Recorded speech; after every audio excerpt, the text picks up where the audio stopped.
இனிமே கண்ணை மூடிட்டு கடலை எண்ணெய் வாங்கலாம்.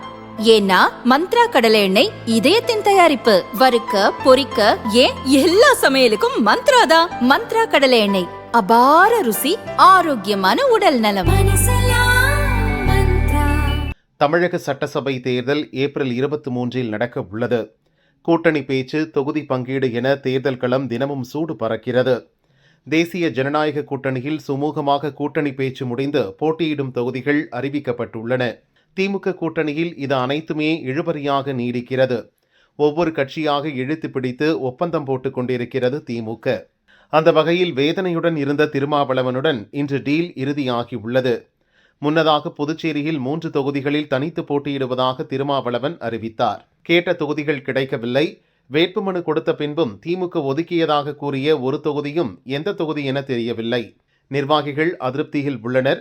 மற்ற தொகுதிகளில் கூட்டணி கட்சிகளுக்கு ஆதரவு என கூறியிருந்தார்.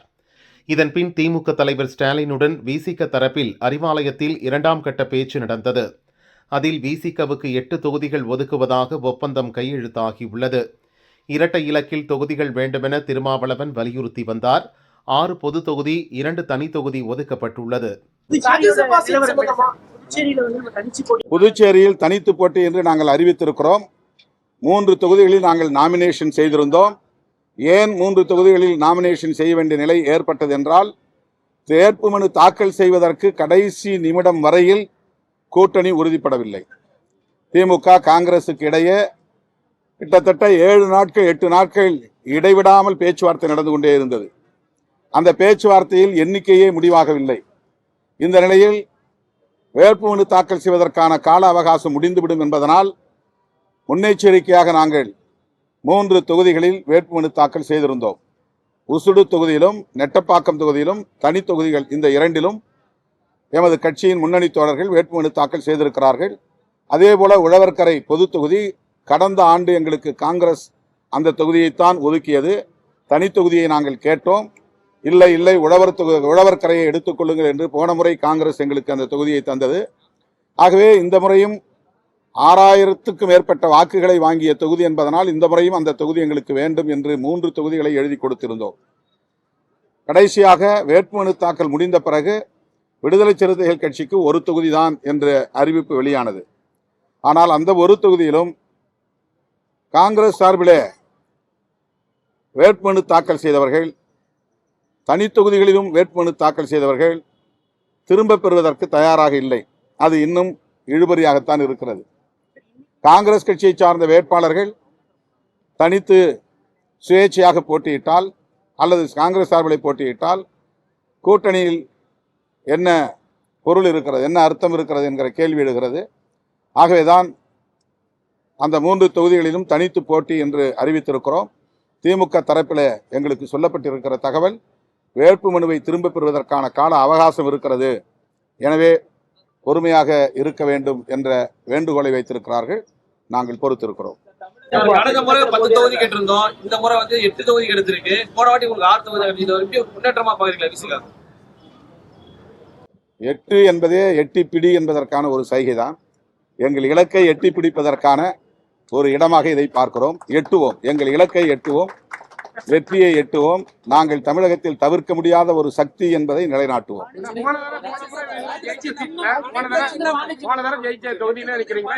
ஆமாம், அது ரெகனைஸ்டு பார்ட்டி தானே. அங்கீகரிக்கப்பட்ட மாநில கட்சிக்கு பானை சின்னம் ஒதுக்கப்பட்டிருக்கிறது. அந்த சின்னம் எங்களுக்கான சின்னம். ஆகவே அந்த சின்னத்தில் தான் நாங்கள் போட்டியிடுவோம். சின்னம் குறித்து எந்த கேள்வியும் இப்போது இல்லை. ராஜ்யசபாவை நாங்கள் வெளிப்படையாக பேசினோம். அது நியாயமானதுதான். உங்களுக்கு தருவதற்கான எல்லா தகுதியும் அல்லது எல்லா விதமான முகாந்திரமும் உள்ளது. அது பற்றி இப்போதைக்கு முடிவெடுக்க முடியாத நிலை இருக்கிறது. ஏனென்றால் இந்த இது முடிந்துவிட்டது. 4 இடங்களும் நிரப்பப்பட்டு விட்டது.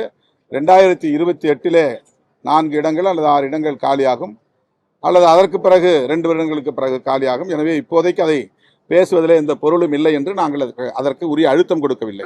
கேட்டிருக்கிறோம், பரிசீலிப்பதாக சொல்லியிருக்கிறார்கள். வேட்பாளர் பட்டியல் வெளியிட்டிருக்காங்க. அதுல மீண்டும் விசிகாவிற்கு உழவர்கரை தொகுதி என்பது அது மீண்டும் இல்லை, ஏற்கனவே முடிவானதுதான். 1 தொகுதி அப்படின்னு ஒதுக்கி இருக்கிறாங்க. நாங்கள் 3 தொகுதியில் போட்டிட்டு இருக்கிறோம். அவங்க எல்லா தொகுதியிலும் காங்கிரசும் மனு செய்திருக்கிறது. அவர்கள் எப்படி திரும்ப பெறப் போகிறார்கள் என்று தெரியவில்லை. இந்த நிலையில்தான் நாங்கள் தனித்து போட்டி என்று அறிவித்திருக்கிறோம். பேச்சுவார்த்தையில் மறுபடியும் ஒரு சுமூகமான தீர்வு காண இடம் இருக்கிறது. நீங்க வெற்றி பெற்ற தொகுதியில நீங்க கூடுதலா சென்னையில் ஏதாவது புதுசா தொகுதி கேட்கறீங்களா? அது நாளைக்கோ நாளை மறுநாளோ கூடி பேசுவோம். அந்த பேச்சுவார்த்தையில் தான் இறுதி முடிவு செய்யப்படும். கூட்டணியில் உள்ள ஒவ்வொரு கட்சியும் அவரவர் விரும்புகிற தொகுதிகளை எழுதி கொடுத்திருக்கிறார்கள். நாங்கள் கேட்கிற தொகுதியை மற்ற கட்சிகளும் கேட்பார்கள். மற்ற கட்சியில் கேட்கிற தொகுதிகளை நாங்களும் கேட்டிருப்போம். எங்களுக்கு இடையில ஒருவருக்கொருவர் புரிந்துணர்வோடு ஒப்பந்தத்தை மேற்கொள்வோம். திமுக சிதைக்க பார்க்கிறது, அந்த கட்சி தொடர்ந்து இழுத்தடிக்கிறாங்க அப்படின்னு சொல்லிட்டு எதிர்கட்சி தலைவர் எடப்பாடி பழனிசாமி, அண்ணாமலை போன்றவர்கள் தொடர்ந்து விமர்சனம் செய்துட்டு இருந்தாங்க. கூட்டணி குறித்தும் விமர்சனம் பண்ணிட்டு இருந்தாங்க. விசிக சிதைக்கப்படும் அளவுக்கு பலவீனமான கட்சி இல்லை என்று நான் நம்புகிறேன். மக்களின் ஏகோபித்த ஆதரவை பெற்று நாளுக்கு நாள் வலுப்பெற்று வருகிற ஒரு மாநில கட்சி. அவ்வளவு இலகுவாக யாராலும் இந்த கட்சியை சிதைத்துவிட முடியாது. அதற்கு ஒருபோதும் விடுதலை சிறுத்தைகள் கட்சி இடம் கொடுக்காது.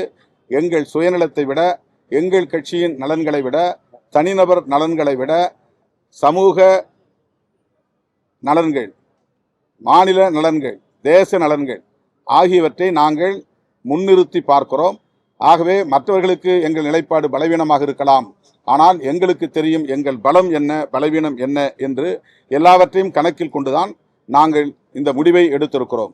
எங்களோடு இருக்கிற எல்லோரும் மனநிறைவோடு இடங்களை பகிர்ந்து கொள்ள வேண்டும் என்கிற விட்டு கொடுக்கும் உளவியலோடு தான் இதை நாங்கள் அணுகியிருக்கிறோம். மற்றவர்களை பற்றி எங்களுக்கு கவலை இல்லை. எங்களுக்கு இவ்வளவு இடங்கள் வேண்டும் என்று நாங்கள் அடம்பிடிக்கவில்லை, பிடிவாதம் செய்யவில்லை. மற்றவர்களுக்கு என்ன தரப்போகிறீர்கள் என்றெல்லாம் நாங்கள் ஒப்பீடு செய்யவில்லை.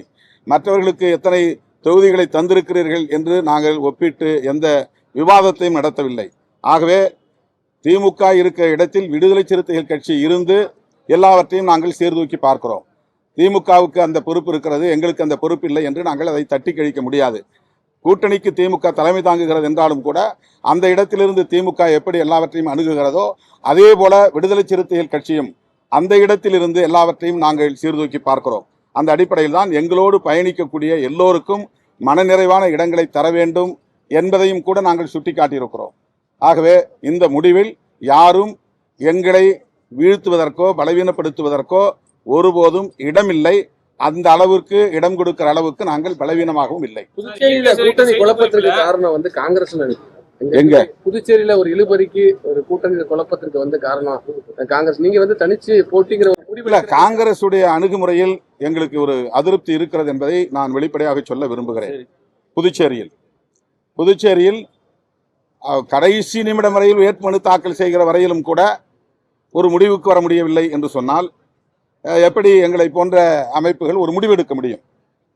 ஒரு தொகுதி என்று ஒதுக்கிய பிறகு வெளிப்படையாக நாங்கள் கூட்டணி முடிவுக்கு ஏற்ப, ஒப்பந்த முடிவுக்கு ஏற்ப செயல்பட தயாராக இருக்கிறோம் என்பதை வெளிப்படுத்த வேண்டிய பொறுப்பு, உறுதிப்படுத்த வேண்டிய பொறுப்பு கூட்டணிக்கு தலைமை தாங்குகிற காங்கிரசுக்கு. பாண்டிச்சேரியை பொறுத்தவரையில் அது 16 இடங்களில் போட்டியிடுகிறது, காங்கிரசுக்கு உள்ளது. ஆகவே அங்கு ஒரு குழப்ப நிலை இன்னும் நீடிக்கிறது. அதில் இன்னும் சொல்ல போனால் திமுக போட்டியிடக்கூடிய ஒரு 4-5 தொகுதிகளிலும் காங்கிரஸ் வேட்புமனுக்களை திரும்ப வருமா என்கிற சந்தேகம் உருவாகி இருக்கிறது. அவர்கள் ஃப்ரெண்ட்லி ஃபைட்டிங் என்கிற பெயரில் நீங்களும் நில்லுங்கள், நாங்களும் இந்த 4 இடங்களில் இருக்கிறோம், யார் வெற்றி பெறுகிறார்களோ தேர்தலுக்கு பிறகு நாம் ஆட்சி அமைக்கிற போது ஒப்பந்தம் செய்து கொள்வோம் என்பதை போன்ற வாதங்களை செய்கிறார்கள் என்றும் கேள்விப்படுகிறோம். ஆகவேதான் எங்கள் தோழர்களுடைய உணர்வுகளுக்கு மதிப்பு கொடுத்து நாங்கள் தனித்து போட்டி என்று அறிவித்திருக்கிறோம். காங்கிரஸ் ஆட்சியிலே இல்ல, பல மாநிலங்களுடைய ஆட்சி இழந்திருக்காங்க. ஆனா மறுபுறம் இருக்கக்கூடிய பாஜக பல்வேறு மாநிலங்களா ஆட்சி பண்றாங்க. நாடு முழுவதும் 15 வருஷமா ஆட்சியில் இருக்காங்க.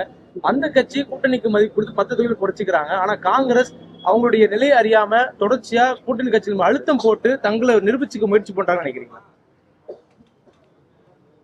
இந்த கேள்விக்கு நீங்க காங்கிரஸ் தலைவரிடம் தான் விடையை எதிர்பார்க்க வேண்டும். இதை நாங்கள் கருத்து சொல்ல எதையும் விரும்பவில்லை. எது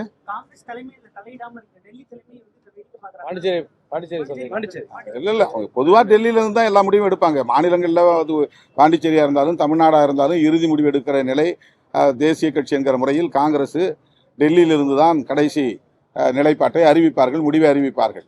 காங்கிரஸ் தலையிடாமல் இருக்கிறது என்று சொல்ல முடியாது. காங்கிரஸ் தலையிடுகிறது. ஆனால் புதுச்சேரியில் இன்னும் ஒரு குழப்ப நிலை இருக்கிறது என்பதனால்தான் நாங்கள் இதை தெளிவுபடுத்த வேண்டிய தேவை இருக்கிறது.